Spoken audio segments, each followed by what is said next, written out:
This episode of the Citadel Cafe is brought to you by listeners like you. Visit patreon.com/the Citadel Cafe to find out how you can become a patron and help make this show possible.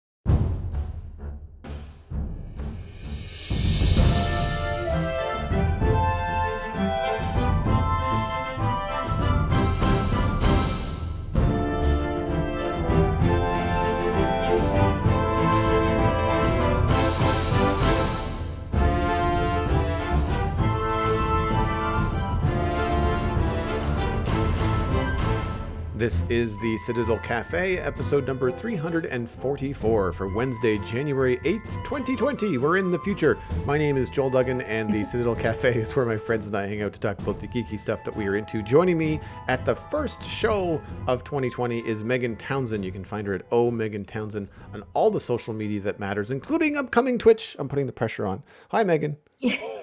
Hi, how you doing? Well, you and I Pressure just right in up. our little pre-show amble were talking about getting ready to stream, and I think it's exciting that you're going to be doing some streaming on Twitch. I'm really looking forward to it. I don't know. Again, it's still just trying to figure out the tech side of things, like the actual Yeah. logistics of the Mm-hmm. streaming, but I have a lot of things that I'd like to play. My roommate just bought a PS4 literally Wow. yesterday, and she's like, I'm stupid. I'm buying it purely to play the new Final Fantasy game when it comes out, and that's it. That's what I'm playing it for. That's exactly what she's buying it for, and hopefully I can at some point I'd really like to dig into The Last of Us again. Mm-hmm. Have my friend was nice enough to add me as a family to connect into his stream. Sorry, not a stream. His Steam. Thank you. His Steam library. So he has a bunch of games on there that I can dig into. And of course, coming back to the To clarify, Citadel. the Steam would be on PC. You've got a PC and a PS4 in the house. Yes, Yeah. yes, and a Mac as well. So I have a PC and a Mac and a PS4. I think I have every iteration of the PlayStation except for the first one. Um, Cool. so various games. I just need to get a capture card, I think, first before I can do any console gaming. Oh But yeah. To do um, console, yeah, you'd have to do like a capture card. yeah, yeah. So that's probably won't be happening right away, but definitely Minecraft at some point soon. Yes. Nice. Yeah, I was streaming a lot over the holidays. It's funny because I've been online and doing stuff on mic. I feel like I've been podcasting, but I haven't. This is the first show since before the holidays. Yeah. Yeah, I spent a good chunk of my Christmas after Christmas had passed, Boxing Day through New Year's. I basically did a daily stream. And it wasn't scheduled. It wasn't any particular order. I kind of played what I wanted when I wanted and shared it with some folks. And I'm excited for you because it's a lot of fun. I really kind of got a handle on it, and I find it a lot easier. Probably because of my podcasting experience, and you've got a good chunk of podcasting experience in your Yeah. belt too. Yeah. I find it easier than YouTube. YouTube stuff, I found that I wanted to make it perfect. Like if I screwed up on a phrase, or if I did something, or if I had a plan, I had a very specific order in which I wanted to present the videos. And before Christmas, I stopped doing a lot of YouTube stuff for reasons we won't get too into, but YouTube changed a lot of their policies stuff. And so I was like, Yeah. where do I want to put my time? And ultimately, I was getting more community growth, more enjoyment. And in terms of a time sink, uh, putting the time into Twitch seemed to be the better investment. Uh, Plus, I found that I was recording Twitch streams with the idea that they were being turned into YouTube videos. So for half of 2019, I was taking my Twitch VOD and chopping it up into a YouTube video. And that worked, but it did put a little bit of pressure on the Twitch experience. Mm. Whereas around November, I decided, you know what? I'm just going to take a couple months and test this out. I need to stop being so um, what's the word I'm looking for? Not picky, but I need to stop overthinking this and just start doing what a lot of other people are doing, which is just put out a Twitch stream that only exists as a Twitch stream, and that's it. It does not end up Mm. it's for no other purpose. It's a live experience. If you miss it, tough. And Yeah. as a streamer, which is weird to say out loud, I've found that much more enjoyable. No Right. pressure. If I decide to stare at the screen and not say anything for 90 seconds, that's fine. Like it's a lot more casual and it's a lot more fun, I think, for me.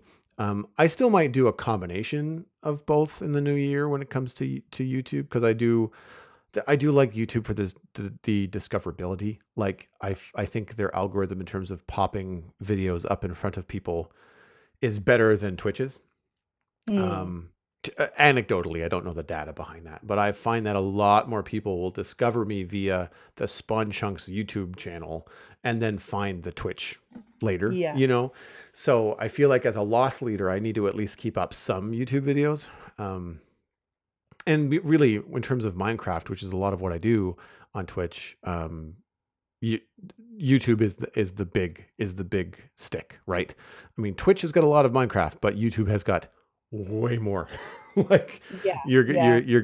you're gonna find an audience much larger over there. So Mhm. yeah, but I'm excited for you because I think that I've really sort of enjoyed sharing that kind of stuff. I did an art stream actually just earlier this week when I was working on designing some emotes for Twitch for Pixel Riffs, my co-host on the Spawn Chunks, and so it's been nice to be able to get comfortable enough with the tech on the back end that you can just kind of stream what you want when you want, and that comes with time. Like that just comes with like finding a workflow, finding out what windows you want open on your second monitor, and kind of like going from there. And I'm sure that once you get going and find a rhythm, it'll seem a little bit less daunting, and you can just focus on Right. the game and what you want to do and things like that. Yeah. But if you're open for some advice, don't make the same mistake that I made, and just nothing is precious. Like just you know put it out there. If you screw up, then you screw up. It's fine. You just it it's always an iterative process, and I always put too much pressure on myself the first few times that I was streaming.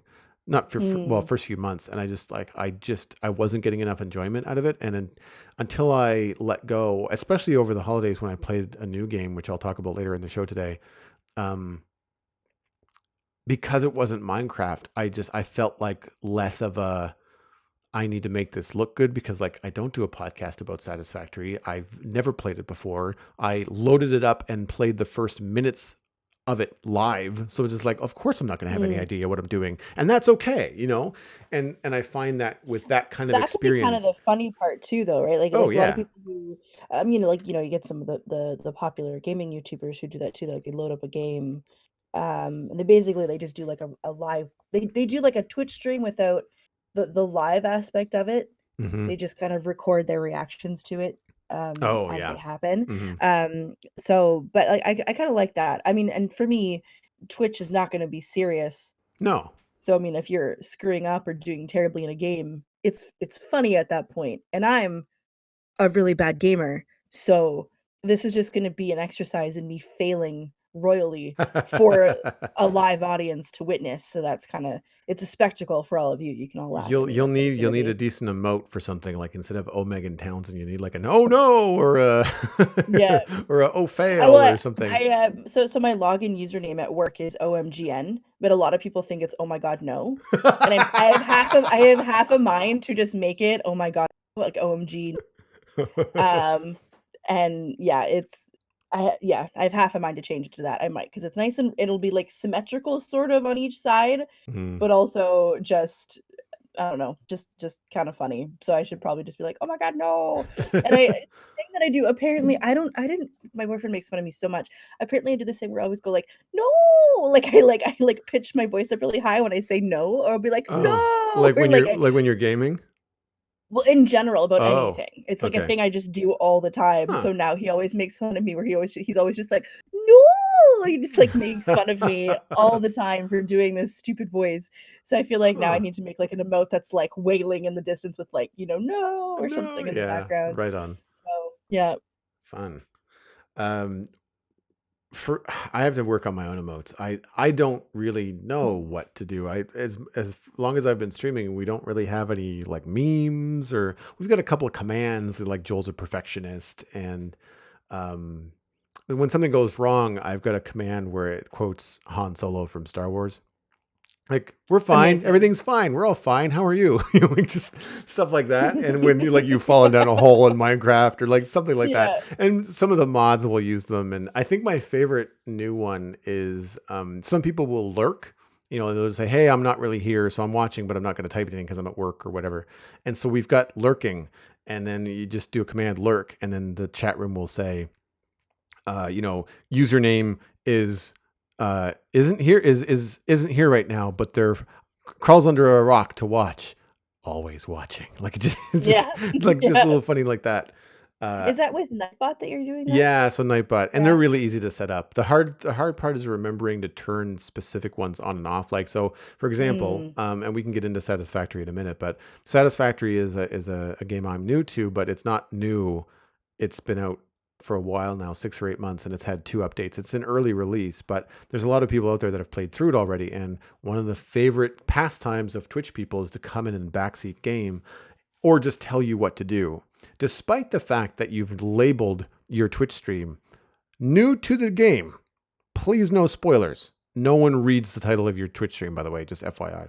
And they still Or give they you just don't spoilers. care. And they just come in, it's like, oh, you should do, and they just talk about like some like mid or end game technique. You just like, dude, I'm mining iron, and it says that this is my first playthrough. Like, just I don't know that the game even does that, let alone how to do it. So you're ruining discovery. You're ruining, you're telling me how to do it. It's no longer a puzzle if someone tells you the answer, right? Yeah. And so I've got a timer. I've got a which is nice, and it's good for things like promotions. Like so, I'll promote the spawn chunks and I'll promote my artwork and stuff like that. And they're on like 45-minute timers or half an hour. So like if you're watching my stream for an hour, you'll still see 2 auto posts to be like, "Hey, Joel's an artist. You should check out his work." That kind of thing. But what I did was I put an auto post from Nightbot to say, blind. Joel is new to the game. Please don't give any hints or spoilers unless he specifically asks for them. Like he's like, okay, I'm done with this frustrating game mechanic. How the crap do I drive this truck? Or like, like how do I get past this? Because this isn't a game spoiler. This is a poor game design. I can't figure out where the heck I'm going, you know?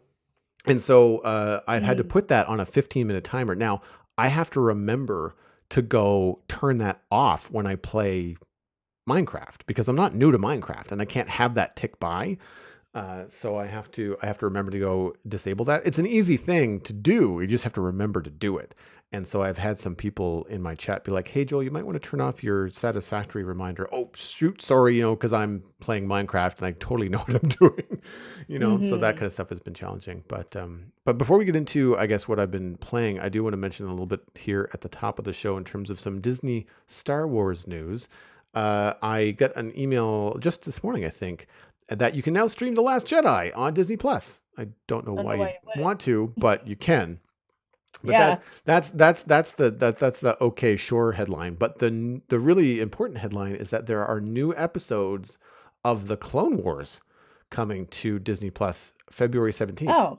Yeah, so Oh. this is the six seasons of Clone Wars that happened like 10 years ago, and they're all available on Disney Plus now. But there's a seventh Oh. and final season coming, which is cool. I didn't know that was happening. So one, Oh. Oh, I so did hear about this. so That's what's so amazing. it's going to look like a lot better than the originals, I would imagine. Yeah. But yeah, I'm excited because I did quite like the Clone Wars. It's not a easy thing to rewatch because it was aimed at young kids and then it kind of grew with them. So the final seasons are Mm. an easier watch than the early seasons. However, I did really like Disney's Star Wars Rebels. I never finished it, and it wasn't that it was bad. It was that I didn't have access. Like I had to download it, and like so it was not an easy thing to get a hold of. And so I fell off on that, but that had started to have tie-ins with like episode 4 and all this kind of stuff because Star Wars Rebels happens really close to um, A New Hope in terms of the timeline, and there's Mhm. a lot of tie-ins and stuff. And there was tie-ins to, without any spoilers, The Mandalorian and some of the cartoons in the last Mandalorian episode. So I'm gonna go back and finish the Star Wars Rebels and then get ready for. I might even watch the last season of Clone Wars just so I can get ready for the February 17th season 7. So I'm looking forward to that because the Star Wars animation can be really, really fun. They do tend to have these like one-off episodes that are like really kiddie, which I don't like, kind of like the Voltron Mall episode, that kind of thing. Um, and I remember there was one of those in the first season of Star Wars Rebels, but in the second season they got really heavy with the story and they brought back some characters from Clone Wars even. And so I feel like the rest of Star Wars Rebels is going to be a little bit more adventure focused as opposed to the week to week sort of like Interesting. episodic thing. Yeah.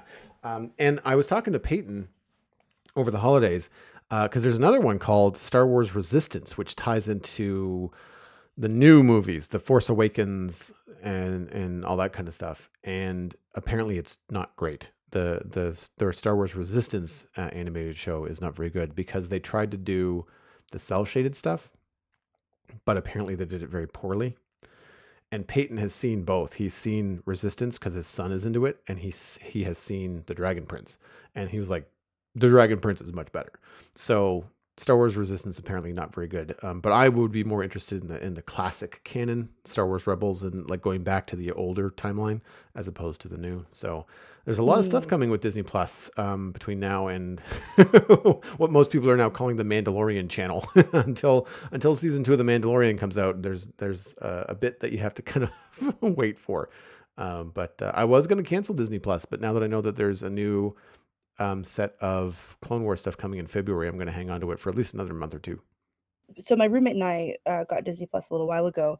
I mean, we think we're gonna keep it. Like we got it just to kind of trial run it, but Hmm. I think she ended up buying a year Oh, cool. of it. And just with the amount of stuff that's on there, like I mean, so far we've made our way through all of the old Disney stuff, but I'm really liking the Mandalorian and I like all the Star Wars content that's on there. Yeah. Um, and as bad as they are, I'd like to go back and rewatch a lot of the older ones eventually, I think. And just not I'm not talking about the original series. I'm talking about like the prequel trilogy. Hmm.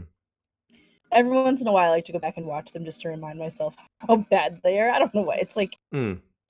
I'm like making myself suffer, I guess. But also I'm sorry if you can hear like snow plows outside. Well, yeah, I was 'Cause going to ask. I was like, "Is that you or is that the plow going by?" But no, it's yeah. obviously the plow going by. That has to be. Um That's barely audible. It just sounds like mic noise. But for you, that must be crazy loud. well, I say I have noise canceling headphones on, so the fact that I can hear them Oh. through my noise canceling headphones means it's probably very loud and right outside my window. Yeah, I just Yeah. my I my know there's a passing rule to not talk about weather, but for those of you that are curious at home, there's about a foot of snow down in Dartmouth, Halifax that has come down in the last 2 hours. So yeah. we're in the Well, it Nova Scotia thinks it's started winter. yeah, it started at 4 this morning, I think. Oh, has it? Okay. Yeah. It's been going on for a while. Yeah, it's been going on for a while. Well, when it snows outside, I do things like stay inside and play video games and watch movies and stuff. And over the holidays, I did happen to go see Star Wars: The Rise of Skywalker. We are not going to talk about it in detail here because I feel like I need to see it again before I can really dive into and dissect and have some more opinions on it. Also, Pixel Riffs, my co-host on Spawn Chunks, kind of stuck his foot in the sand and said, "Hey, when you talk about Star Wars, I want to come back on the show." So we're going to do that hopefully in the next week or so after, and I think after everybody has had a chance to see it, because I know Brockett and his wife just went to go see it this week because they were busy over the holidays. But I thought it was worth a mention. No, we didn't miss it. Yes, we went to go see it. Both Megan and I had seen it. I think Alistair saw it. Well, you and Alistair saw it together. And then I will say that I was pretty disappointed, and that's why I want to go see it again. In that I want to know because I felt very similar after I saw Endgame, and Endgame's not perfect. There are certainly parts of it after rewatching it a couple times now where I find it kind of slow and lax. Hmm. But overall, I thought Endgame really achieved a monumentous thing that it set out to do. And I remember the first time I saw it, I was like, did I not like it? Or am I just sad that it's over? Right. And Yeah. so I'm wondering if I'm having the same sort of feelings about the Rise of Skywalker. Like, am I really that disappointed in it, or am I just sad? Well, I mean, to quote someone that did a review, it was A. A. Dowd. gave it a C plus, writing that the film is so frightened with obligation that it almost groans under the weight. And that would be about where I sit with it right now. Is that I don't necessarily know that Rise of Skywalker is set out to do what it achieved, but I can also appreciate the momentous pressure, that the film was under and expectations it was trying to meet.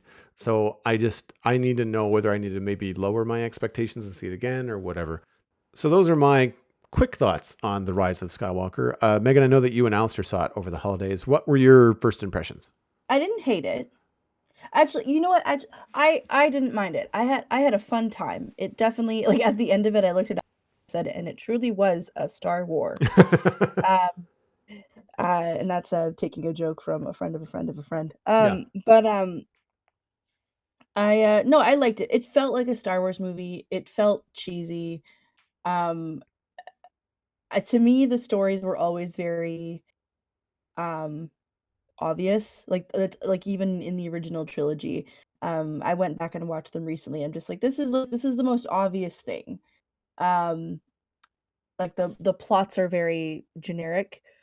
Well, it's a hero's journey, right? I mean, it's Yeah, based it's basically mythology in space. Like I mean, it's meant yeah, to follow those kind of canons, which is why it has such a broad appeal, right? Like it's there's only well, I mean, Brockett will always say like there's only seven different stories that you can tell, really. Like at the end of the day. hmm, But yeah, I feel like it definitely felt like a Star Wars film. Like in terms yeah, of that kind of stuff. And I mean, and I don't want to say that I again, I didn't not like it. yeah, I feel very differently than I did walking out of The Force Awakens. I enjoyed The Force Awakens. I know it wasn't the most inventive movie in the world, but for whatever reason, it kind of resonated with me. And when mm, it comes to The Rise of Skywalker, it's weird for me to be out of a Star Wars film and not know how I feel about it. yeah, Right? Like that's where I'm just like, huh, that's not my normal reaction. Like I usually have a strong reaction. Either that was awesome or we're talking about The Last Jedi and everybody has very strong opinions about that too, right? So I feel like it's one of those things where I'd have to just watch it again and maybe go in with either less expectations or try to turn my brain off or like just try to get a little bit more out of it. Um yeah. I would definitely be down with going to see it again at some point. mhm. We If should do if you that. wanted to go, Yeah. yeah, yeah. I was gonna say if you wanted to go, because I feel like I do need to watch it again. My first impressions of it were not bad, but not like I had fun. I had fun watching it. I had a good fun time. There's a couple things that I laughed at, but I don't know if I was just laughing at the sake of like, "Oh, they went that route, huh?" Or if it was just, like, legitimately funny. I couldn't Yeah. quite tell. Um, I think the one thing that I thought was extremely unnecessary, like, just so unnecessary that it was just glaringly obvious that they were just either, Is it a like, trying spoiler? to be Because we should warn fan people. service. It might be a spoiler. It's at the very end, so Okay. maybe yeah, maybe I won't, but, we can talk about it afterwards. But yeah, there Okay. was just one moment that was just so unnecessary, between 2 characters that could have been done any other way, that was still would have gotten the same emotion I across. know precisely what you're talking about. Yes. Yeah, Yeah. um, yeah. So I think it didn't need to go that hard with it, but it did, and I was just like, "Alright." So they pissed off 2 opposing fan groups in the span of 2 2 seconds seconds. Yeah. is what happened. Yeah. Um, but, like, so, like, it happened, and I was just like, "Ugh, but what?" I actually made a face, and then I, like, was like, "Oh, ha, that sucks." It's Yeah. just sort of, like, Yeah. not really sure how to feel about that moment, but, Yeah. um, yeah, I didn't hate it. I had fun. It was a fun movie. It was a fun Mhm. time. I kind of I think I've kind of, like I think I've kinda stepped away from expecting, like, a lot from movies. So I go into movies with absolutely no expectations, and I Mm. find that I enjoy them so much more when I go in with absolutely no expectations. And even if, like, things about it aren't good, um, there's usually something about it that is just like, "You know what? No, I walked away with a good time." Like, I went to go see Cats. and I voluntarily went to go see Cats. That is not a good movie, No, but I've heard nothing but like vile reviews about that. I had such a good time going Oh, to see that really? Okay. movie. Oh yeah, and mostly because like I knew it was bad. I walked Hmm. so Colin and I, my boyfriend and I, went to go see it, and we knew it was not going to be good. And but we just didn't realize how not good it was gonna. It's like it comes full circle. It's like, this is gonna be bad. As you're starting, you're just like, oh no, what have we done? And then by the end of it, you're just like, well, Hmm. that was the Yeah. thing that happened, and you kind of come around full. It's so bad that it's good. Yeah. And Can't it get was that back. especially, you cannot get that back. Oh wow. And it still kind of like permeates my brain every once in a while. Like sometimes I'm just like, huh, that was a thing I voluntarily put myself through, and I've seen so many amazing tweets about it, like Noelle Stevenson, just every once in a while just keeps tweeting about it, and it's like, she saw this movie a month ago, it's still haunting her, like, every other day she'll just tweet about cats, and it's like, this movie is still very clearly affecting you. Mm. Um, and someone else was just like, I had a nightmare that like humans grew hair on the backs of their knees, like under their arms, and I can't help but blame the Cats movie for this. And it was just like, there's just so many weird things that have been happening since this movie came out. But it's like it's not nothing bad. It's just everyone is just kind of like, what, this is a real thing that happened. I don't know why did this happen? Did we Mm. all just have a weird fever dream? But it was especially weird because now I feel really terrible for the animators who've had to do this movie, because clearly there was a deadline and they never managed to finish it. And 2 weeks before Christmas, there was like a mad rush to um try and get like the finalized, quote unquote finalized version of this movie. They put an unfinished version in the theaters. So you just have this constant time of people. Clearly, I have a lot to say about Cats. I'm really sorry about this. Um, they had an unfinished version in the theaters where you could see the fur on the backs of people's hands like clipping. Like it would just like move randomly in weird places, or like their hand would move and then the fur would follow, or you would see like no fur animated on their hands at all. You could just see the line of their mocap suit instead, Mm. like for the sleeve of it. And then a lot of the time I feel like I can't look at Judi Dench anymore, which sucks because she's one of my favorite actors. But she just looked like the Cowardly Lion throughout the entire movie, and that's all I could see for most of the movie. And it's Yeah. like you just see her face, but her skin tone matched the fur color they chose for her cat. So it's really unnerving. And Mm. then I think the one, like, they all It just kind of look makes like, you wonder how they managed to convince Dame Judy Dench to be in Cats. well, there's a huge cast in there, like Rebel Wilson and James Corden is in there. And Ian McKellen? Ian McKellen, Idris Elba. Oh my Uh, god. yeah, there's like a lot of very well-known people in this movie, and I want to know who had blackmail on them, or if they just thought, like, if like someone was like, "Hey, you should do this movie with me. It's gonna be fun," and then no one really realized how bad it was gonna be. Hmm. Like, but like the one who made me the most uncomfortable, like Taylor Swift is in it. She's also not even very good in it. She's not an actor, Mm-mm. but she wasn't really acting. She was just singing. So I don't know if you're familiar with Cats at all, but there's a song about a Yeah. cat named McCavity, and that song is one of like the best songs in the whole show, if I'm being honest. And so she was singing that one, so I'm like, okay, fair, fair choice for that. But there's a line in the song, it always says McCavity's not there, but it's set somewhere in England. So Taylor Swift was trying to do this terrible sing-songy British accent at the end of every single line, and it was just really not good. Hmm. Um, and then they all very much looked um like people in cat suits, but for whatever reason Idris Elba was uncomfortable because he was the one who looked the most naked. Hmm. um because for the majority of the time when you're seeing him, he's wearing like a kind of ratty looking fedora and like a big puffy coat that's meant to simulate like a lot of like fluffy fur, and then he has like the weird cat face and everything. But then for whatever reason during his like dance number, because the cats are like doing a dance presentation so that Judy Dench's character like basically chooses them to go die so they can be reborn somewhere. It's really morbid. This is the 80s. It was a weird time. Um but he's shed his big fluffy coat and the hat. So, and the fur color they chose for him was black, and he himself is black, so he just looked the most naked out of everybody because you could see like the pecs and the abs still. Right. It was a very strange movie. Again, clearly I have a lot of thoughts about this, and apparently Yeah. it's still haunting me because I'm still thinking about it. And I saw and it a month ago. it's it's widely reviewed as terrible, but from a director of films like Les Mis, Mhm, the King's Speech, like mhm. the Danish Girl, these are critically acclaimed Blackmail. films. I'm telling you, blackmail. Someone had blackmail on all of these people. Clearly, this was an example of producers not quite knowing how this was gonna land. I feel like this is Mm-hmm. like a akin to Sonic thing where producers were like, "No, this is how the look has to be," and then they had to go and reanimate everything. Mm-hmm. Yeah. So there is a moment, or not a moment, there was a thing going on where they were gonna re-release the movie with updated graphics because there's just a lot of moments of people looking like they're floating. No one has a lot of weight. Clearly, the whole thing was like their use of CG was not good CG. You know what I Mm-hmm. mean? Like there's Yep. good CG, and then there's just like everyone's floating. All Shortcuts. right, Yeah. exactly.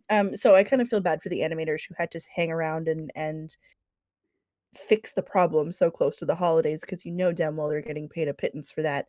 Um, but Colin was like, "We have to go see this before they fix it because I feel like that's the only way you can experience it." And it's shit like you just Judi Dench is just wearing her wedding ring in most of the movie. Sometimes, not all of the movie, but in most of the movie, she's wearing it. And there's certain scenes not where they just forgot to animate the hands and CGI out the rings and stuff for most of it. It's an experience. I'm saying that everyone should go see it mostly not because it's good, but because it's an experience in like it's almost like a social experiment in how bad and how crazy Hollywood is, and it's just like let's just see how quickly we can make money with something as super super terrible. It's torrent it, but also don't because those animators need money. Yeah. I I have a lot of mm. mixed feelings clearly, but it was a thing. The That was a movie problem that existed. the problem that comes up on the show all the time when Hollywood makes crap is that people still go see it, and so then it just becomes a financially successful business venture. So then Hollywood continues to make crap, and then I everybody complains know. about the crap, but then people go see the crap, and it's just like no. So yeah, I will safely say that So I don't will see it. never be watching this movie. I'm So not even a don't really see big it. fan of musicals anyway, so it's not not Oh, something yeah, that no, I you would would be. hate it. And, No. like, the whole time, because we were like, Colin and I were the only ones in the theater, right? There was, like it was weirdly it was a family movie. It was rated G, but it was also just weirdly sexual. Oh yeah, no, I I can see don't that. Yeah. I don't it was really weird. It When was I a saw very the weird movie. few seconds of a trailer before I skipped the ad, it just reminded me of like those furry documentary things that you see when people are going to like conventions and Uh-huh. in big fursuits. I'm just like, yeah, no, not for me. Not for It me. just like, Well, I mean, cats in and of itself is super weird anyway, so part of me is like, "You know what? I'm glad they kept it weird," but, like, yeah. that was just something else, and, like, the weirdest part about it and, Bethley was just like, "Really? That's the weirdest part about it?" But honestly, the thing that made it look really strange is that they decided not to animate or that not to put, like, cat noses on them. It's just Oh, human faces weird. slapped on cat bodies. That's what it is. It's literally what it is. So it's like we like correct ears, like the ears move like normal cat ears, but their faces aren't quite shaped the right way. Like it's like human heads with cat ears on top and no hair and like it's so bizarre. Um, So but it's just like a Mormon. just to kind of like take this in the direction where it maybe should have gone. Yeah, yeah. Can you imagine if this was just a CG cartoon? Like just Pixar it And out the yes. wazoo. Have all the same voice actors and the same singers like Jennifer Hudson and like, Taylor Swift for the singing voice of that cat and then get someone that can actually act to the speaking voice. But like how much better would it be if it was just straight up animation? I I have not seen them, so I can't judge them. But things like The Lion King and Aladdin, and there's a Mhm. mermaid one coming out in the next couple of years. Like I don't understand the draw of turning these animated classics into CG like live action type stuff. It looks so So off to so me. so Cats itself started as a Broadway Yes, musical. I knew So that. it's yeah. But the costumes for the Broadway musical, there's like a weird different like suspension of disbelief Hmm. in like on stage especially. So you know that these are humans dancing. It's a very like physically demanding show. Like it's amazing athletes that do that show. Dancers and acrobats and all the like. Um but when they actually paint on the cat faces, they paint on cat noses Yeah. and, like, they adjust the eyes, so the eyes have, like, a larger, like, cat-like appearance, so, like, even from an audience looking at someone on the stage, it looks I mean, it doesn't look like a cat, but it looks like a cat, you know what I mean? Yeah, no, it's a Right? person in a cat costume, like or with Exactly. in cat makeup for stage. Like I mean, I've seen it. I've not Yeah. seen the play, but I grew up in the '80s. I've seen pop culture videos and Yeah. like I've seen images and stuff like that. I know what it looks like, and that looks better than what I've seen from this film trailer. Yeah, like, I don't know, this is not gonna fix the whole problem, but if their makeup consisted of also maybe animating a cat-like nose onto the face Hmm. and adjust not they just basically put the human face on the cat body, and that I think, like, that's not the only thing that's wrong with it, I don't wanna reiterate that, like, Hmm. but also I feel like animating a on a human face would make like, Avatar like, at least Avatar, you could tell it was still, like, a person, you could tell who the person was, but it Oh also yeah, seemed slightly more believable, you know what I mean? Like, yeah, James yeah. Cameron's Avatar, just to be Yeah, yeah, clear. yeah. No, no, exactly. Yeah, because well, I watched that recently, and the character's name is Jake Sully, but I don't remember the actor's name. Mhm. But the model of his Navi character has the same cheekbone structure, and the way that they kind of even explained it in the film is that it's genetically grown to suit his DNA makeup, right? So, or his Yeah, brothers, and that's why yeah, it'll suit him.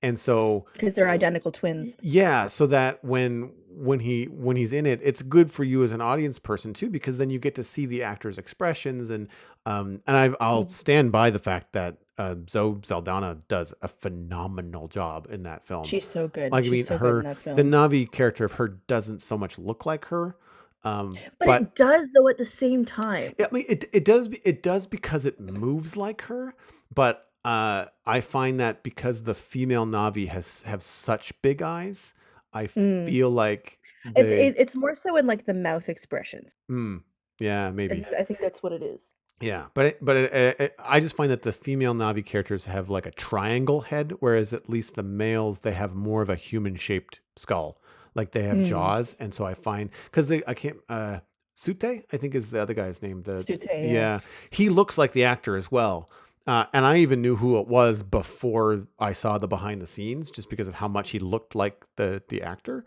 Mm. and whereas with the female characters, like I had a hard time sometimes figuring out what character. Although I guess they made the Sigourney Weaver character I look was like gonna her say, too.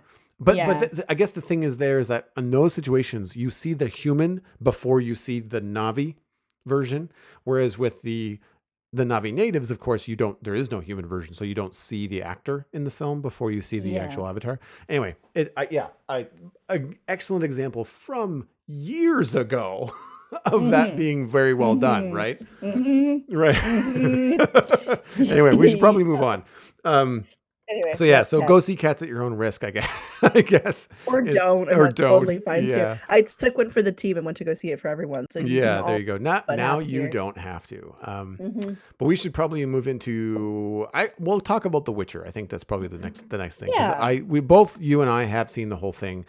We should mention that we're going to get into spoilers because there's no really way to talk about this over the top, story arc without spoiling something because the whole thing is told out of order, which I'll get into. But so this is Henry Cavill starring as Geralt in The Witcher on Netflix. There's 8 episodes, I think, in total, 8 or 10. Yes. And 8. so I was able to watch it over the holidays. I was in the mood for some fantasy stuff, and I will say that I was also really disappointed with this. It has high production value, like it was not hard to watch in terms of like it's not bad. Like you don't watch 5 minutes of it and go, oh gosh, am I gonna like this? For the first episode or two, like you're really kind of sucked in and you're learning about the continent and this world and all this kind of stuff. But overall, terrible storytelling, like impossible to follow. I had to Google whether or not Netflix had put the episodes up in the wrong order by episode 4. If that's something that I have to do mid-season, you've done something wrong. Like, I'm a pretty savvy person, See, and I liked that. uh, I liked how it was out of order. Cause so I watch everything with subtitles. Do you mind if I cut you off? Do you have more to say? no, go ahead. I watch everything with subtitles. So it's one of those shows you absolutely have to pay attention to. And I think it's worth it to watch it with subtitles. And I watch everything with subtitles because I inevitably miss something, but I'm glad I had the subtitles on for this one. I just do it with everything, just I need to focus. Um and in one episode, I can't remember which number of episode. I think it was the third one. It's the one with the Striga. Oh Uh, yeah, third or fourth, something like that. yeah. I'll get in the fourth episode. I'll get to the fourth episode in a second. But the one with the Striga, where there's a lot of things that happen in that episode. There's the whole Striga thing. You hear about Foltest, the king, his whole weird relationship with his sister, which Mm-hmm. is in itself is bizarre. But then that's when Yennefer is also having her initiation, where she's like, the whole transformation with Yeah. Yennefer. Their full test is also there at the time of Yennefer's initiation, but he's a kid and his sister's alive. So I figured out right away that something was different, and I'm like, "Oh, they're bouncing around time zones," which I thought was super, super clever because it's like it's you're seeing little snippets of everyone's life at different points in time, and then by the end of the series, it's all converging into one timeline. And I like from a like it was confusing at first, but then when it came to the end, like you see that moment where Ciri looks to like the archway that you see in the first episode, I was like, "Oh, it's all come and I thought that was really, really cool. Um, See, so it's something you have the problem that I had with I it is get why that, people wouldn't like it. well, Netflix gives you zero indication. Like, Yes. they don't even pop up a location. Like when you're hovering over a city, they don't give you a like kingdom of whatever like on screen. They don't tell you when.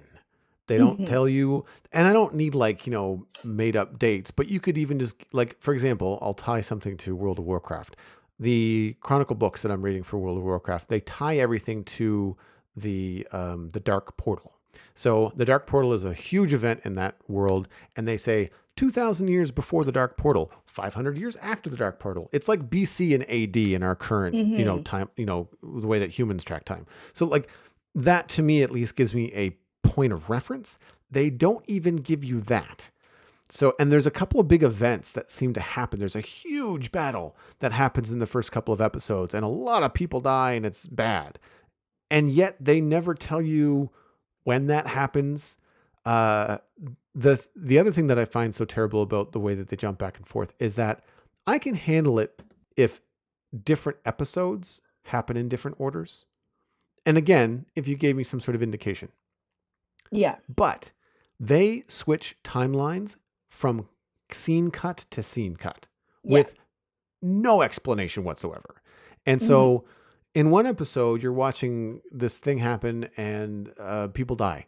And in the next episode, or perhaps later that episode, you're watching the same thing, but then it's the same character very much alive, and apparently years, it is years, like a lifetime, a human lifetime is passed in the difference in time, and they're in the same bloody costume. Like there's not even Yeah. something to indicate to me, oh, this person is younger, they no longer have a beard, or they're in a different like, nope, this is the same thing that they just died in 15 minutes ago, 20 years in the future. And to me it was just broken. And I can appreciate that they tried to take the original stories. I mean, all of these are based on a series of novels from, The I think it's a Polish author. Polish author. Yeah. I don't know. Sepakowski, I think, is how you pronounce it. I And they're think. really well renowned. And the difference is that the books are separate. So when you're following Geralt's story, that's one thing. And then when you follow Yennefer's story, that's something else. And then when you're following Ciri's story, that's something else again.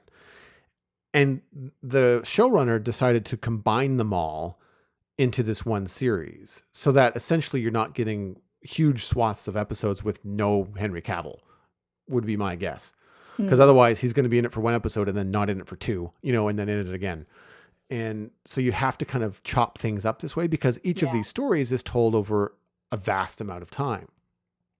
And I just don't think it works in the way that Netflix The ordered so it.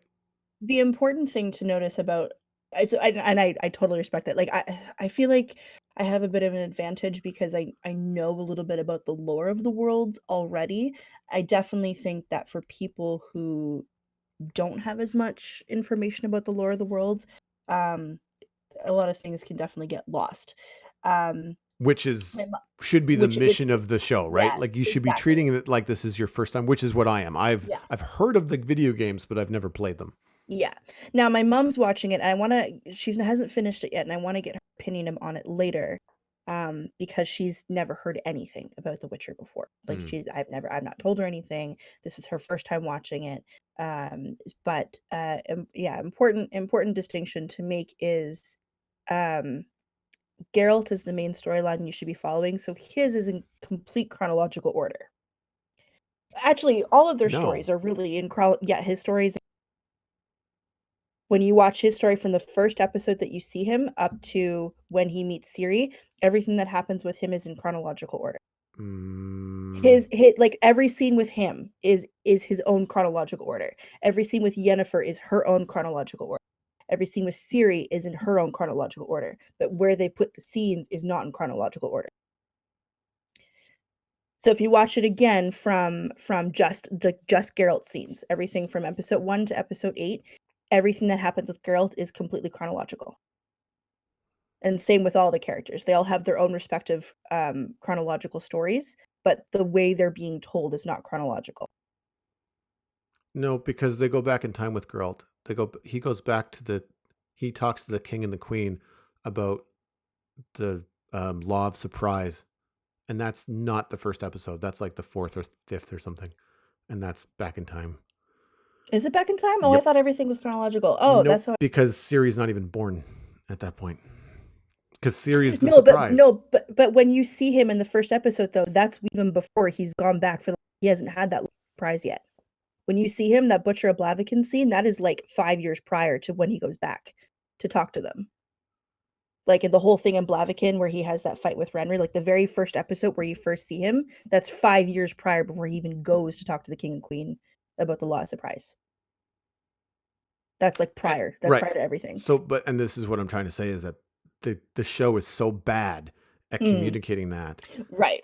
So if that's in chronological order, then why are we getting other bits of stuff out of like it just, and not to mention that there are scenes where you've got, if you're following Yennefer in chronological order, the problem is that there are interactions between Yennefer and Geralt, I can't remember how to pronounce his name, Geralt. Geralt, um, where he's interacting with Yennefer, and it's unclear if it's a Yennefer scene or if it's a Geralt scene, right? And so, because then you're like, well, is this happening for him out of order or for her out of order? Like I said, for me, it's an epic fail on trying to communicate clearly stories, which is too bad because everything else about the show has legs, right? I mean, they Mm, did a good job of presenting a really unique world. They don't beat you over the head with uh, exposition, except for the minstrel.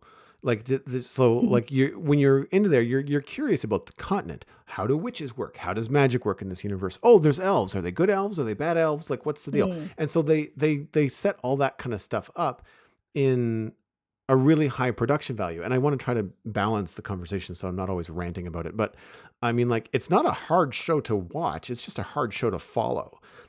yeah. It did get easier once I Googled, hey, did Netflix put these things out of order? And they go, oh, no, the whole thing is told out of a wonky timeline. So then for the rest of the season, you're watching it with that in your mind. So I'm curious if anybody listening has not watched it, but goes into it knowing, oh, it's told out of sequence. I should be paying Mhm. attention to this being told out of sequence because no one else is going to tell me other than, this podcast or, the internet.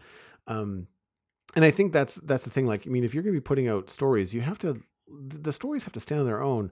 don't anticipate your viewers to have their phone and Google at the ready to, sort out where you've made things confusing.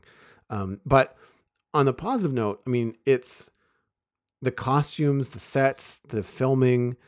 Granted, it's pretty drab, like it's all gray, but it's at least consistent, right? Like there's not a lot of places where I go, oh, that was wonky computer animation, or I don't feel like I'm really in this tavern. I feel like I'm on a set somewhere. All of it felt pretty authentic. Like I did not feel, even in the outside scenes, I didn't look up to see where they shot it, but it all felt very unworldly. Like it did not feel Mm, like anywhere's on this planet. Like it always yeah, felt very fantastic and out there.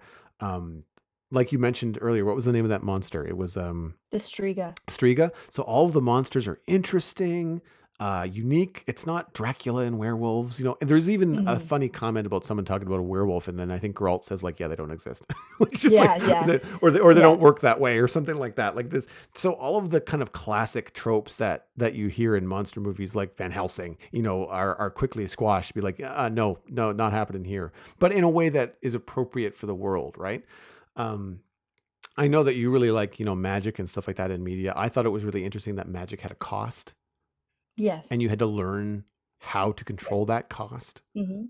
And I thought that was really good too.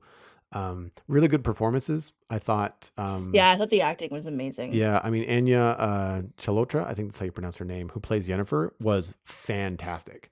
A Um, lot of people are complaining that she was miscast, and I part of me is wondering if it's because she's a woman of color, because Yennefer in the games is typically known for being like very, very like lily white.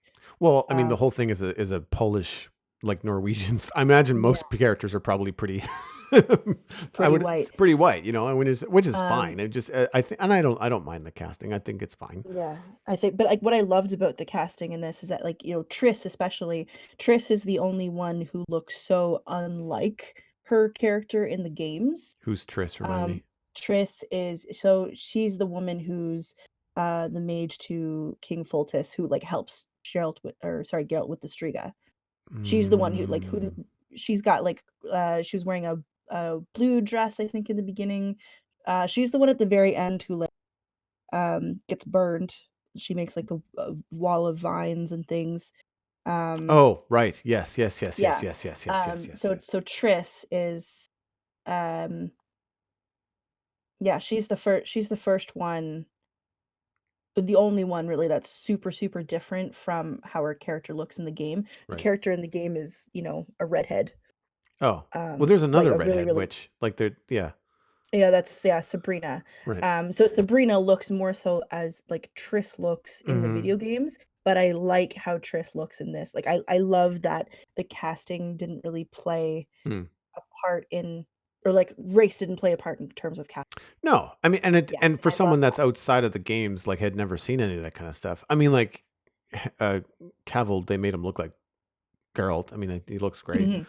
Mhm. But I like the witches in this are also multicultural and exotic. That it would have been weird if they were all Caucasian. You know what I mean? Like it just Mm. everything about that culture on the continent feels like witches are just pulled and trained from anywhere. It doesn't matter like where you grew up or where you're from. If you've got this ability, then you could potentially just be, you know, um, a witch. I don't remember the name of the bad witch, the one that helps the elves,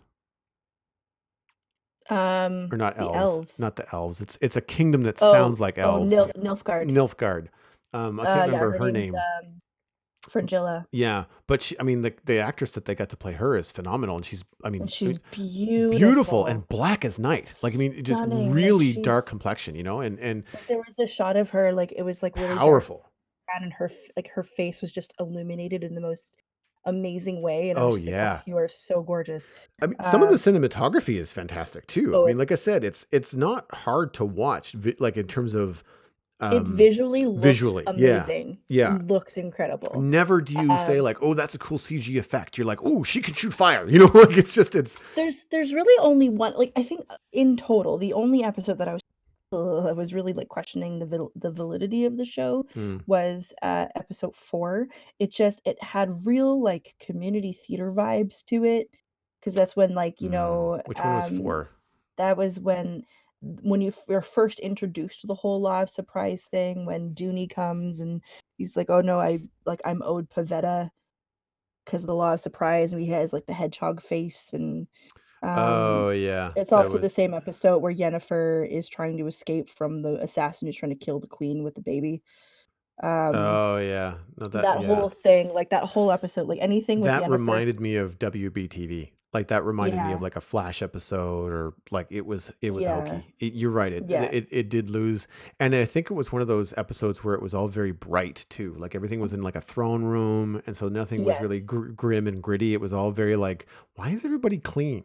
Like, it's Yeah, everyone was very, very bright. The Yeah. my favorite line, though, just when Geralt's just like, "Yeah, law of surprise," and then Pavetta winds up pregnant, and then his response is just, "Fuck." Yeah. Like, just, like, the really like, I loved his delivery as Geralt with everything. I like how his dialogue was pretty much like, "Hmm," or "fuck," Yeah. extensively. That was his entire dialogue, and it's great because you know it's not Cavill, Yeah, but the issue it's that I Geralt, had, and it's yeah. just I don't know, I liked it a lot. I thought The it was the fantastic. This is where some of the dialogue actually breaks down for me, in that, especially later on in the series, because early on, most of what people are saying is world building. Like, if they're opening their mouth, they're giving you some sort of bit of information, which is, again, maybe could be paced out a little bit, because you get inundated with so much stuff in the first few episodes. It's really kind of hard to keep Mhm. track, especially with no visual, like, you know, Nilfgaard. Like, you don't know where you are or who you're looking at, right? Yeah. But with the dialogue, I find that it gets very stilted later on. Where, I mean, Cavill as Geralt has a great physical presence, broody, and you like he's grumpy and all that kind of stuff. But then when he speaks, you're like, I kind of want him to say more than just like no, Yennefer, no. He says the obvious, and it's not just And that's him. Th- honestly just Geralt. That's just the character. The character is a man of very few words and But articulating himself, and but that's that's what I always mean. Like, been the if it, character. but I'm not playing a video game. Like, I don't have the adventure previous to. No, but I also mean, like, that's also book Geralt as well. Like, I've read the Oh, books too. right. That's just Geralt. But again, in a book, you've got an inner monologue, right? Yeah, yeah. Describing his observations about what's going on. In a Netflix series, I need more than him saying, like, no, no. It's like, but why? Because you've told the story so disjointed. I don't know to which previous experience with Yennefer you're experiencing, because apparently now you call her Yen like a nickname, and you've known each other for like 40 years, but I've got no context. And so it just doesn't make any, like, it's not a payoff. Like, you finally get Mhm. an actor who I really like on screen saying something, and he just says empty words. It's like, again, it reminded me of WB stuff where they're talking about they have to stop the villain like 4 times an episode. It's like, yes, guys, we get it. You're superheroes. Like, move on. And I feel like with this, uh, a lot of the dialogue later on fell to that problem. And I'll take this opportunity to say that anything that Jaskier says was could be removed. You could remove the character as a whole. Oh, see, I love Jasker Hated so it. much. I love Every time he opens his mouth, it's modern, annoying, poorly written humor, mildly draped in pop culture, in a period show. Even his singing sounds modern. And to me, yeah, like, I it ripped me out of the continent and put me on my couch watching a television show. And it's like, oh, wow. And I thought hopefully he was in it for one episode, but nope, he's in the whole fucking series. And like, I was so done with it. I was almost relieved when I was finished the series, because I cannot stand him. The next time that you watch Love Actually, this guy is the Colin God of sex from Love Actually. You will never unsee that. And I it, think that's why I liked him so much, and oh, I think, like, he had one of my favorite he oh, just you're, the spluttering and then yelling at Geralt, "You need a nap." And that I think that was, like, probably one of the best moments of the show for me. I See, don't and know that why. to me I just rips loved me out that. of it because nowhere's Oh, in I loved anything it. in the show do they ever mention anything about naps. Like naps are modern things. Like No, everything I that don't think so. I no, don't think they're a modern thing. but how he refers to it is how we refer to it. Mm. Like you and I would say, I need a nap to say I'm frustrated with the world, I'm tired, or whatever. Like that kind of vernacular is a kind of a modern pop culture thing. Whereas in this, they don't mention anything. They don't. It never comes up. Like it's just everything that he says is completely written for modern audiences, and everything else in the show, I mean, with the exception of, I also didn't like the f bombs. I didn't like it when Geralt says fuck because that to me is a modern swear word. And then everything else that they're Oh doing is no, it is not. okay. It is. I Well, know it seems like it, but in it's not. but he's the only one that says it in the show, and Yeah. no one else. They're all faced with death and fear and dismemberment, and no one says fuck. Like it's just him. Oh, And Yennefer does a whole oh, bunch does she? too. Okay, well, Oh yeah. I Oh, don't she remember it. curses a whole lot. But like all of the other people, it's not just I don't know. Even in Game of Thrones, they didn't drop it that much. Like it just for me, the show tries to be something it's not in a lot of its dialogue, and it really fell flat with me. It just for me, it just was not there.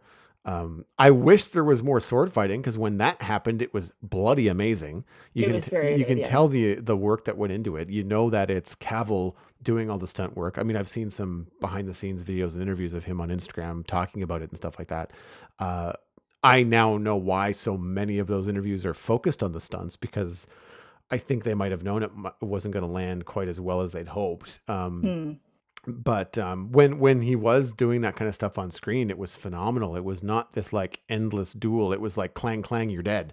Like, and then it was on to the next guy, and it was brutal, and it felt heavy, and there he gets stabbed in a leg, when he limps, like it just there's, and because he drinks like elixirs or something like that to like keep him Yeah. going, and like so he's got this like magical knowledge, magical abilities to a limit, and then also can't remember the name of what it is. What would be like? What's knowledge of potions? Be like not mixology, but it would be like Apothecary. I can't.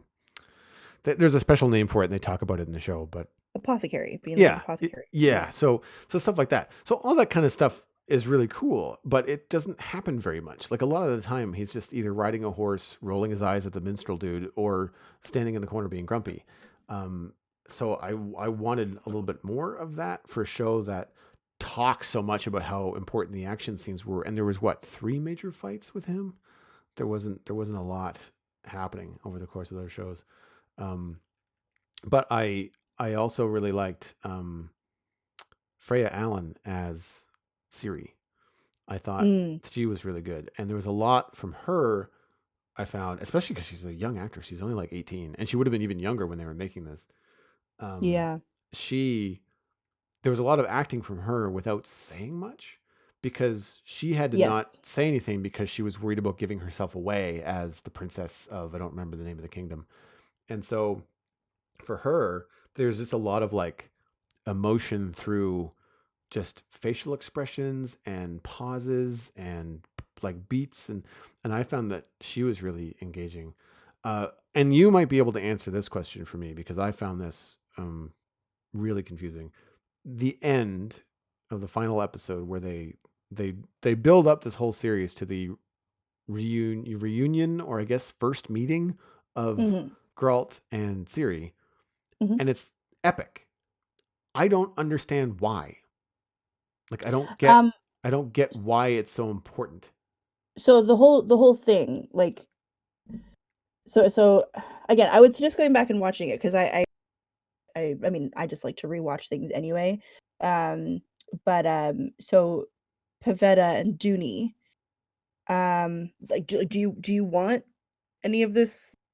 Like, this might spoil a I'm lot for probably like not going to future watch the second seasons season, and I'm later. not rewatching this one. If you can't Okay. communicate what you need to Okay. communicate to me in the first So, watching, then it's not. I'm not so going to go back. Pavetta, so Calanthe, the queen of Sintra, is Ciri's Grandmother, grandmother. I know that. Her daughter Pavetta, and the hedgehog guy who's cursed. Yep. Those are her parents. That's Pavetta and Dooney. Yeah. Uh, Dooney is actually the rightful heir of Nilfgaard. That's why Nilfgaard is constantly chasing Ciri, because she's actually the rightful heir to Nilfgaard as well as Sintra. Um, So who is the rightful heir to Nilfgaard? Ciri, No, before that. yes. Oh, Dooney, Who is her father, the hedgehog guy? yes. Okay. So So at the end of the fourth episode where Geralt calls for the law of surprise. So the law of yes. surprise is meant to be give me what you have Yes, yeah, that yeah. I you know of understand all yet. that. I understand that Um, Siri is the law of surprise. Like I get that. yes. So Pavetta was already pregnant with Dooney's child before, because they had already been seeing each other in secret. Yeah. And then when he came to like claim her from the law of surprise, with like Dooney was promised Pavetta in the form of Law of Surprise, and Yep. then Geralt was kind of just like, yeah, Law of Surprise it, whatever.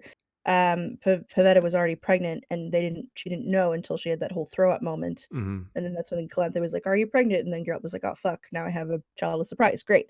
So Dooney was kind of keeping his identity a secret, but he is the rightful heir of Nilfgaard, like So did he's you like the find king that of out from the Nilfgaard. show, or do you know that from previous? I know that from books Right. So already, that right there should be something but front that's and center in the something. show. No, but that's something that's going to be revealed later. Oh. So that's like the plot point is kind of going in that direction, and that is something that is in the games as well. Hmm. Um, so people who've played the games, if you know anything about The Witcher, it's mostly from the games. A lot of the lore of the games is also derived from the books, but the first couple of books, like the Witcher games, are based after the books. So it's taking a lot of the lore and a lot of the history from the books, and so some of it's talked about in the games, but it's kind of like its own plot point. Hmm. The show itself is following the books to the letter in terms of lore and Right. progression. Yeah. So Just not in the right order. exactly. Yeah. Well, and even then, the books are, you know, it's kind of told in like snippets of Geralt's life. So anything that's happening with Yennefer and Ciri, one of the challenges that the writers had to make, which I read up on, she had to try and write in a lot of the history of, or like the perspectives of Yennefer and Ciri, because the books are basically Geralt's journal, Hmm. more or less. So and he doesn't remember everything chronologically either. So the books are also a little bit out of order. From my recollection anyway. It's been a while since I've read them. Um, but that is a plot point that's coming out later. Ciri is um because it's a law of surprise. Like in the first episode, she was told find Geralt of Rivia. In the first episode, Hmm. Geralt was told by Renfrey, the child in the woods is your destiny. Both of them are each other's destiny, so their meeting each other was them like finally finding each other. Like Ciri's, like her whole mission has been to find Geralt. That's been her whole mission. Yeah. No. Geralt has kind of had this like growing journey, but their whole meeting of each other was like, okay, you finally found each other. But again, like they've never met. It's a child of surprise he didn't want, and so I don't understand why it's portrayed as this big emotional moment because it's not. I don't understand Well, why it's since important to each of when them. it's sort of it's like it's a magic thing, I'm assuming. I mean, that's Because what I took it as. I yeah, took it as like Ciri knew that like he was her only chance of survival, because right. like her whole kingdom died. So when she was given a mission of find this person, he'll protect you, he's your destiny. She's like, all right, that's my goal.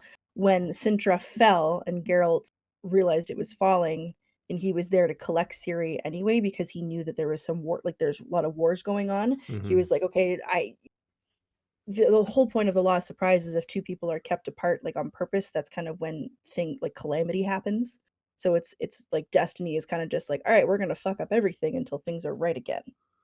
Um, Yeah. that's kind of how it works in this universe, is like if things are not followed, if destiny is not followed, um, shit goes south Right. essentially. So after the war in Sintra, when Galanthe's dead and Ciri was kind of half kidnapped and then was on the run, in the last couple of episodes, that's when Geralt was like, okay, I'm actively, because he knew that the war was coming, so he went to go claim her. And then when Calanthe was passing off as someone else's daughter as Ciri, that's when the war started breaking out, because Destiny was like, no, no, you're going against the design. We're gonna Mm. penalize you for it. That's Mm-hmm. that's why that happened. So by the end of it, it was Geralt realizing, okay, I need to actually, because he didn't want Ciri, but he was like, things are gonna go south if I don't take her in. And then by Right. that point, it was sort of like a resolution of just like, okay, now like they're all that each other has I in the guess, world. and then the way that they emotionally portrayed on screen, it it looks like a father finding the long lost daughter is how it's emotionally kind of communicated, but they've never met before, Well, right? and And that, but so she that's doesn't kind of even know like what he the looks like, you know what I mean? Like, no, and but she's it's again, it's like the magical link connection of the law of right, surprise. and It's yeah. like they're always meant to each other. Right. And Um, I guess my point is that the show needs to do a better job of communicating that kind of magical link mm, between Siri and because then the first thing she says to him is like, "Who's Yennefer?" I was like, "What? Yennefer. How does So she even Ciri, know?" I don't know if you noticed in the forest when she was having all those dreams, and everything was red. Vaguely.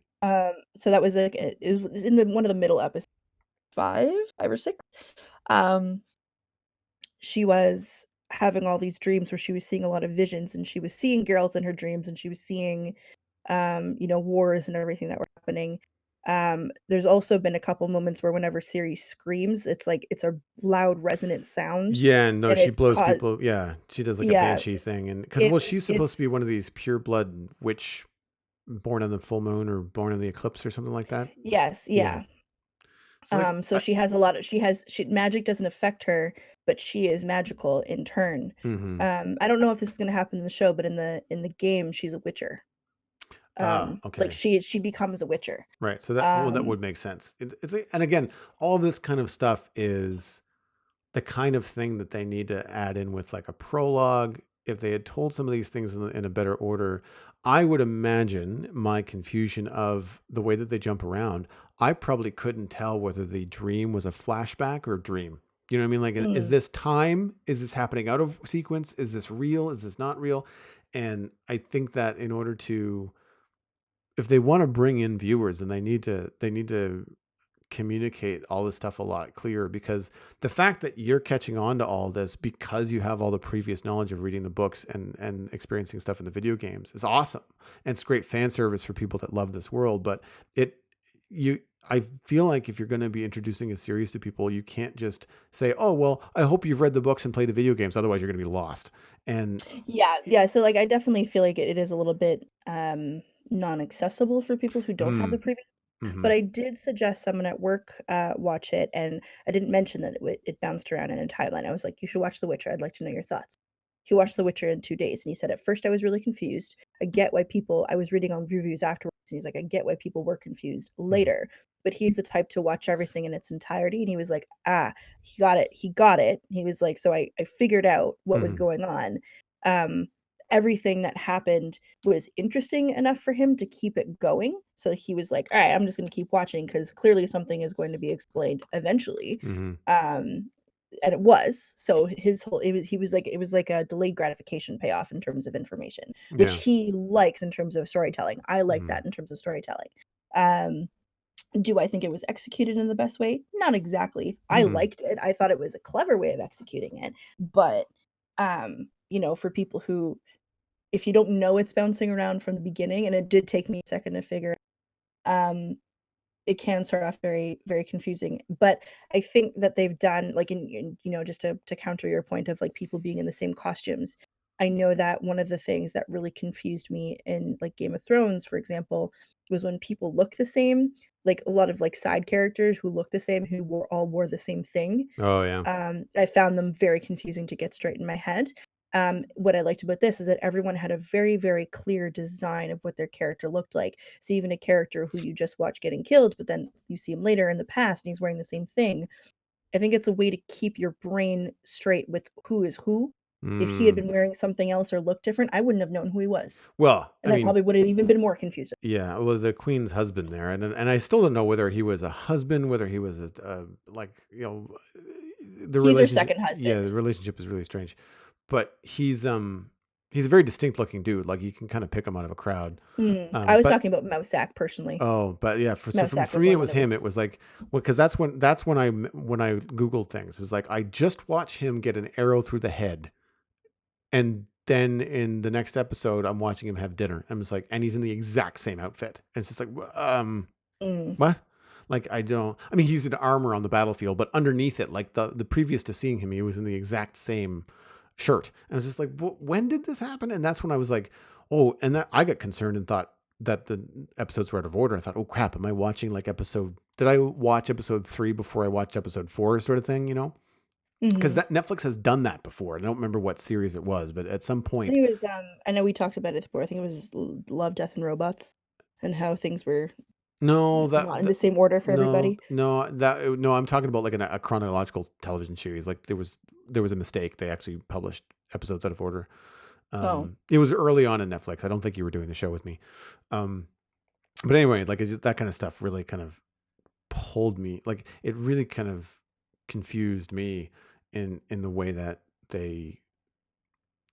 I can appreciate like for character consistency, but like eh, something to indicate that you're changing places or times would have been helpful and easy, you know, Mm. like flying over Nilfgaard and it just says Nilfgaard on the screen. You know, like it's.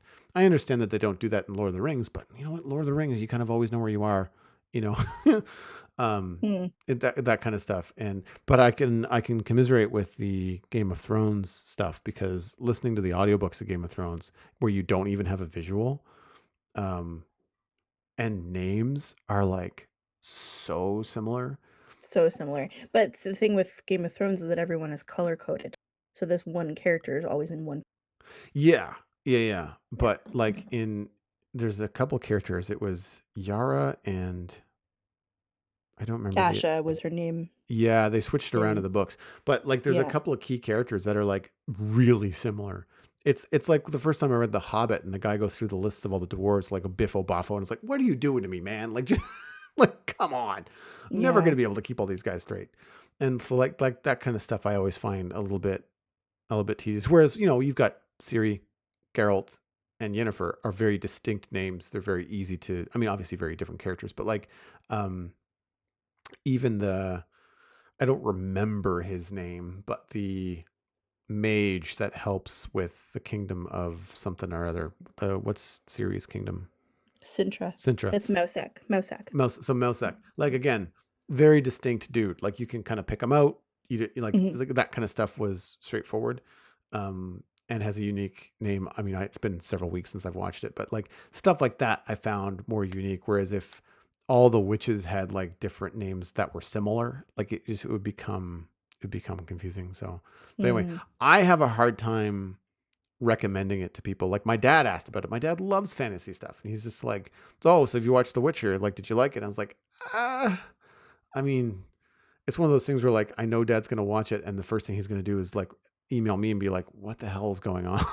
And I'm gonna Hmm. be like, "I don't know." It's kind of a hard sell, and I think like looking back, I didn't really care so much about Geralt in the story. It was Ciri. That's why I kept watching. I wanted to know what happened to the little girl. Like that's Mm. that's what kept me because also her story to me was presented in the clearest chronological order. Whereas it was not clear when they were bouncing around, especially once you realize that Yennefer through magic looks the same for 40 years. And he's like, oh, for Pete's sake. Like, I mean, now I'm never going to know what time it is. And Yeah. at least with Siri, like everything that's happening to her, not only, like you said, I guess it's presented in chronological order. I don't remember it feeling out of order for Siri, but it's happening within within a year. Like everything that happens to her is happening in a very short time span compared Hmm. to Geralt and Yennefer. And Yeah. so that's probably why I latched onto that. And again, I also really like her acting and thought she was cool with the mysterious powers. And I want to be careful that I don't sound like too much of a hypocrite either, because I very often on the show saying I really hate it when media beats us over the head with story. And I feel like this maybe goes just too far in the other direction. Where Mm. it's like, hey, here's the story. It's in a script and we didn't staple it. And they just kind of like throw it off a cliff and then throw you after it. And it's like, here, catch what you can on the way down. It's like, what? Like, how am I Yeah. supposed to follow this? Um, it does, however, make me want to read the books, right? Like, I mean, it Yeah. looks and feels like a cool world that I would like to be part of, and I feel like enough people like you who have that knowledge are coming in with the show and being like, oh no, no, no, no, but, right? Like there's an Yeah. explanation for everything. So I'm just like, okay, so they've got something, right? So it's one of those things where like I don't necessarily think that the season 2 is going to be at the top of my list, but I'm at least curious to see if they heed, the feedback and present things a little bit differently because it's a Because world from that I'd like to watch, right? Like yeah, it's a show that I'd like to get from into. my understanding how it's gonna go, because this whole season was meant to be like the prequel. It's meant to be the buildup of it, Mm-hmm. the exposition, if you will. Um, I don't know, and like it or hate it, all the information you need to get started is there. Is there, right? Yeah, all the information, whether it's presented out of order or not, all the information about who the people are at this point, how they got to where they are, is now there. Mm. So series two is meant to jump off directly from the end of, like, it's meant, like, Geralt and Ciri are meant to be together, and yeah, when Ciri asks about Yennefer, Yennefer does her whole chaos magic thing, burns Nilfgaard, forces alive, and um disappears. So no one's really sure where Yennefer is. Geralt's already had his interactions with Yennefer. They're kind of tied together by the Jinn, so that he made a wish to Genie that they would always be together, Mm-hmm. which is how they kept finding each other. Um, and Ciri is able to tap into that chaos a little bit, um, to and is able to see things.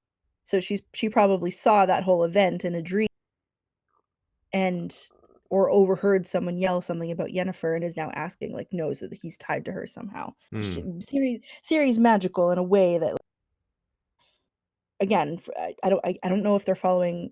The games are sort of a separate entity, because Yes, yeah. in the game, Ciri is Everything she's that I've like seen she's like from 13 when you first see her in the yeah, third game. She's a baby. She's yeah, very young. And then by the end of it, she's like 18. So yeah. it is a little bit different in terms of timeline in the game. Um, but in this one, she's obviously older.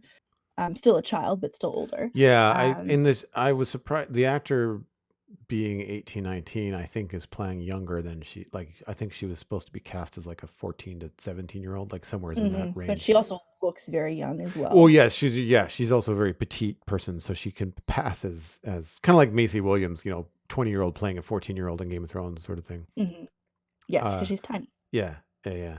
So and so and that's I could see why they cast her that way. And from what I've heard from just again interviews with Cavill, I follow him on Instagram, so you see this kind of stuff from promotion pop up, and he every time he's talking about the show, he references the books. He says that he plays the game and was inspired by it, and like led him to then go read the books. But he said whenever he talks about the show, he's always referencing the books. He never really brings Yeah. up the game very much. So And that's I'm what this one is meant to be for. yeah. A lot of people were complaining, it's like, Geralt in the game carries 2 swords with him all the time, one's silver, one's just steel. Hmm. Um, that's a game thing only. Right. In the Mechanic, books, he probably. always yeah, it's a mechanic. In the show, he always keeps his silver blade on Roach. Right. Well, I think we should probably wrap things up. Brings us into the Internet Minute, and that is brought to you by you. The Citadel Cafe is 100% listener supported. If you are getting value out of the show, please consider putting a little bit of value back in. You can become a member at patreon.com/the Citadel Cafe. Joining at any level will, of course, get you an invite to the member-only Discord server where we talk about things like The Witcher, Lego, Christmas recipes, all that kind of good stuff throughout the week. There are multiple levels with different rewards like Discord roles and, of course, the bonus audio episodes at the barista level.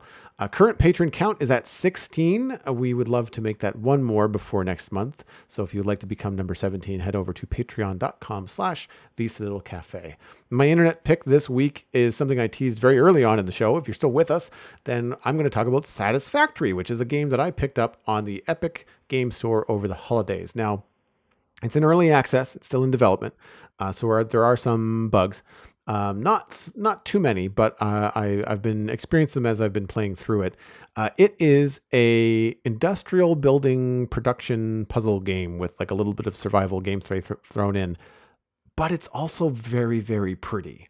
It is the kind of thing where you are put on an alien planet by a mining company called Fixit, but it's spelt like Ficstit or something.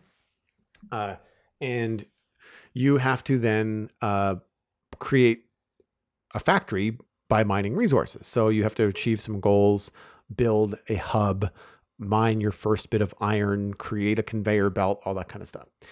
It gets quickly more complicated because in order to achieve your employment goals, you have to send stuff up a space elevator to the Fixit Corporation, and they need things like computers and motors. And so you have to manufacture all of these things from the raw materials rich on this planet that you've been put on.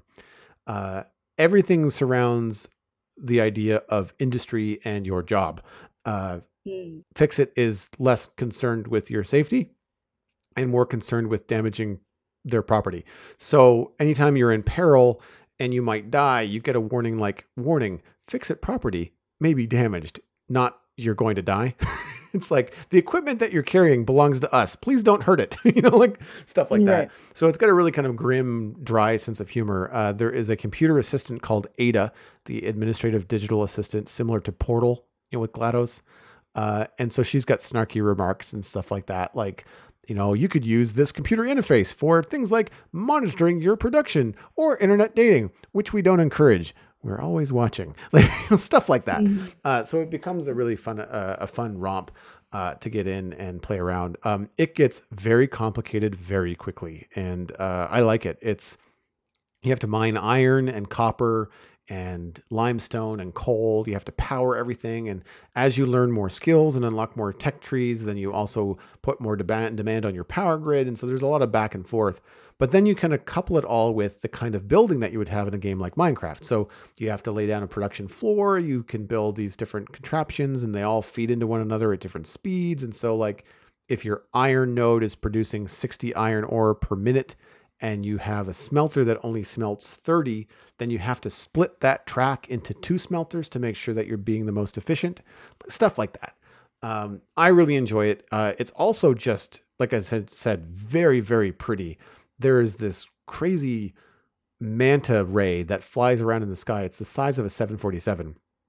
It affects Okay. nothing. It just kind of goes by with this big kind of like audio, like a whoosh, but it's a slow moving kind of like a whale flying through the sky, right? And it's beautiful. And my stream, we've got this moon manta meme. So whenever it goes by, we kind of pause and be like, "Oh, look, moon manta!" Like it's just really weird. All the creatures in the game are some sort of strange animal hybrid thing. There's like these things that look like fish cats with scorpion tails, and they don't like you very much. And there's all this kind of different stuff. There is a little bit of survival. What I like about it though is that nothing attacks you at your factory. It only attacks, like, animals only attack if you're out adventuring looking for more stuff, you know? And so they only Mm. become aggressive if you're kind of like out there in the world. You're not constantly defending your base, which is nice because it means that it's a very chill game. You're not always running around shooting stuff. You're more problem solving and building. That's kind of like the main aspect. Um, I would say that when you are fighting animals, it's not the best experience because it's a first person and for the most part it's a melee game. So I find that very Okay. difficult to judge the distance between you and the thing in front of you. Um, Mm. However, once you start getting upgrades, you can also upgrade. I want to say weapons. They're more like tools that they kind of hint. By the way, here's a cool um, rebar, gun that's meant to, like, secure construction facility stuff. But you could shoot stuff with it. So it's not really a gun with bullets. It just shoots metal rods, but it's meant to be like a construction equipment that says, "Hey, by the way, you could maybe sort of kind of use this as a weapon." Um, so stuff like that is cool, but it's also like single load. So it's like a one shot thing. You can't, like, it's not a machine gun or anything like that. So it doesn't become a first person shooter, which I'm glad it doesn't. Okay, that's good. However, wandering through these really magical, cool, purple alien forest things, there's spiders and they're a lot faster than Oh, you.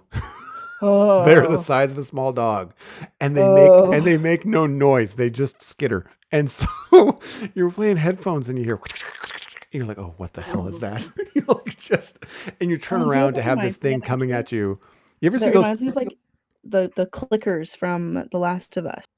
Yeah. So Yeah. it's stuff like it's like face huggers from Aliens, like anything that skitters Ugh. along the floor faster than you can move, and it's just like, oh gosh, like why is it always spiders in these games? Anyway, so I had my last stream is where I stopped. I haven't played it in a couple days now, but I was streaming this a lot over the holidays, and I had a lot of fun with it. I'm still going to continue on with it. But the last episode was pretty action packed. I died for the first time after 8 or 9 streams, which is pretty good actually.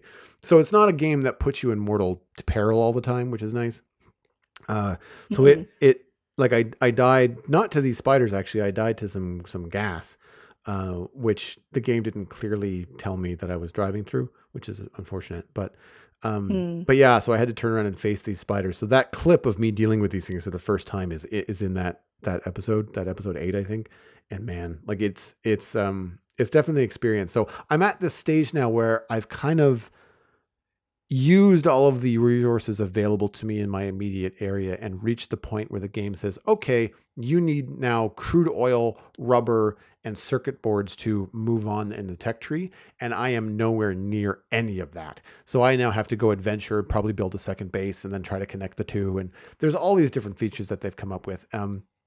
It's really worth checking out. The trailers are really fun. Like I said, I've got 6 or 8 streams up now, and so if people are curious, you can go check that out. It's been a really fun way to go. I think it was episode 5 where I really started to feel like I had a solid handle on the game, and I had played between a couple of streams.